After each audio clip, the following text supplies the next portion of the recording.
I don't know how I get from over in there. I still ain't got to where I'm going. 43, verse 43. And when he this had spoken, he cried with a loud voice, Lazarus, come forth. And he that was dead came forth, bound hand and foot with grave clothes, and his face was bound about with a napkin. And Jesus says unto them, Loose him and let him go. Woo now. Loose him and let him go. Have you noticed? That's right. That when you try to do what God has called you to do, the Bible says, these signs shall follow them that believe the gospel, that they can lay hands on the sick and they shall recover, they shall speak with new tongues. And when you're doing this in the spirit, that people try their best to quieten that down, they come against the very thing that they need. Right. The very thing that anybody with cancer this morning needs a spirit-filled preacher to walk by and lay hands on them and watch you recover. That's right. Woo. Amen. You mean if I don't do that, I ain't spirit-filled? I didn't say that. I said you need to be spirit-filled preachers come along. That's right. Lay hands on them and believe, which it takes more than that too. Yep. Because if you've got some unbelievers and doubt in there, Yep, believe them or get out of the way. you're going to have to take them outside. Who's going That's right. Who's going? Why? You go in to lay hands on somebody in a home and you go, now listen, I want you and you to step out on the porch. Well, you'd have your fight in your hand. Yep. But Jesus done it, didn't he? And when he just had spoken, he cried with a loud voice, Lazarus, come forth. Do you remember when you got saved? Now this is my testimony here. Do you remember when you got saved, the Lord was working with you? Yep. And you found out that it's him hollering, I'll use my name. He was using my name. You first put your name in with your testimony. Jimbo, come forth. Yep. Jimbo, come forth. Yep. Now here's another thing we'll hit while we're at it. I don't know, I might be picking it. I hope I ain't. I know I'm not picking. I'm just trying to correct some things. The Bible says use the word for correction. You hear it a lot if God, reason why God said Lazarus come forth, because if he hadn't spoke his name, everybody in there would have come out that was dead. But do you figure, if you read the Bible, you'll find that ain't no soul either. That Lazarus wasn't the only dead man that was dead at that time. Yep. So how did the right Lazarus come forth? Why didn't every Lazarus that's dead come forth? We need to study just a little bit before we get behind the pulpit and start lifting ourselves up and boasting and hollering. If he just said come forth, every man dead would come forth. No, That's right. Well, the way they say it, yeah. But they use it. That's true. Then he said Lazarus. In other words, if he hadn't said Lazarus, every man that was dead would have come forth. But that's not so. Right.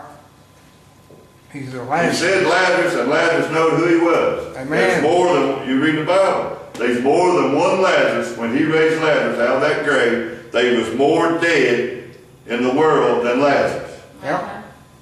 You know, there's only one Lazarus in that grave, but Lazarus, I don't think Lazarus' spirit was there.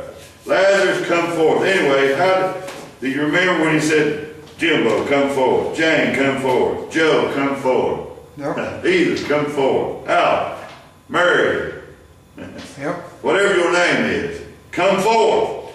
And he that was dead came forth. We were dead, church. And I'm telling you, we stunk. Yep.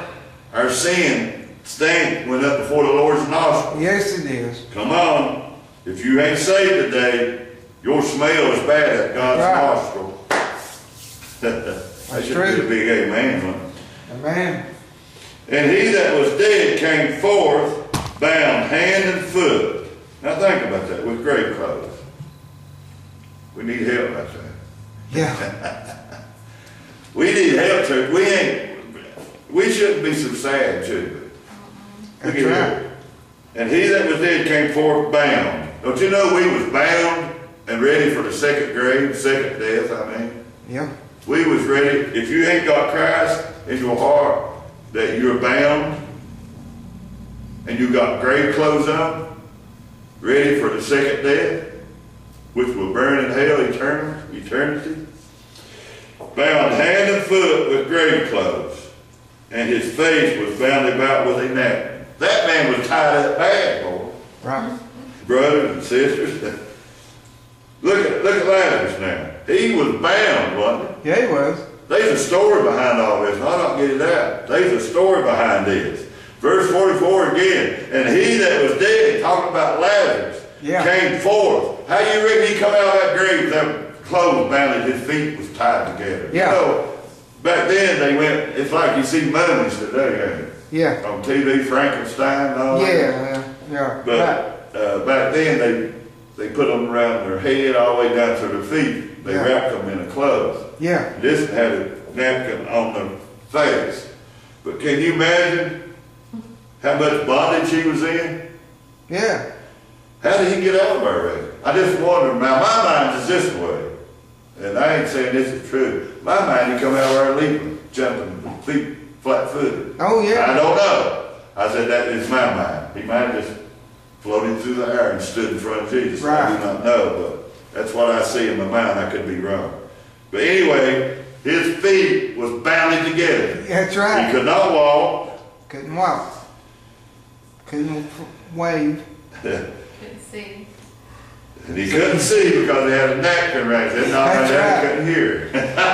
Really Neither could he couldn't talk. hear neither. Neither could he smell. Whoa, we're going to eat better. Somebody right. say something. Glory.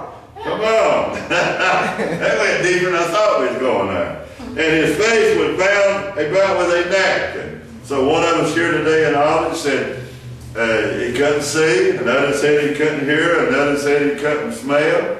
Right. And Brother Todd said he couldn't talk. He couldn't hear it either. Boy, he in bad shape. Yeah, he was. He in bad shape. Couldn't walk. Couldn't talk. Bound. Bound. And I'm telling you, church, there ain't no different in this man right here and us when we was in sin. Spiritually. Yeah, that's what This has sin got is. spiritually meaning Yeah. big time. Yeah, We want to see the glory of God, then we need to listen to Jesus. that's spiritual. So he was dead, but he came forth, bound. See, he wasn't loose. He was bound. Hand and foot with grave clothes. He couldn't even dance in the spirit. No. He couldn't wave and clap his hands. Right, he couldn't move them up. He couldn't even get himself a drink of water because his hands was bound. Even if he could, his mouth couldn't get to it. That's right. The more we think about it, boy, he was bound. About all you do, like, That's about all you do. That's what she's doing in hospital. Like, I was bound once when I broke my jaw in two places and they had my mouth hard together. I wasn't ashamed of it. I still got up in church and tried to testify.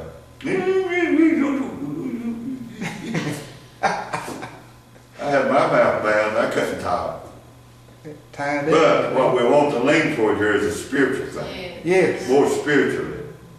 When I was out in the world, I was dead. Yeah. I couldn't talk Yeah. spiritually. I Yeah. couldn't see spiritually. I couldn't hear spiritually. Couldn't smell spiritually. Yeah. Sense. Why? Because I had grave clothes on. Sense. I Right. had sin, unrighteousness, dressed in unrighteousness. And his face was bound with a napkin. Bound! How many times was that bound? One. Well, it's two. Boy, it sounds like more than that one. And he that was dead came forth bound hand and foot. Oh, he's getting more at one time bound there. And with grave clothes, and his face was bound about with a napkin. Jesus says unto them, loose him and let him go. Yep. Now see, in the spiritual realm, put yourself there now. When he called for you to come forth, he that was dead came forth, bound hand and foot with grave clothes, and his face was bound about with a napkin. I see what happened to my life when he set me free. When I come forth,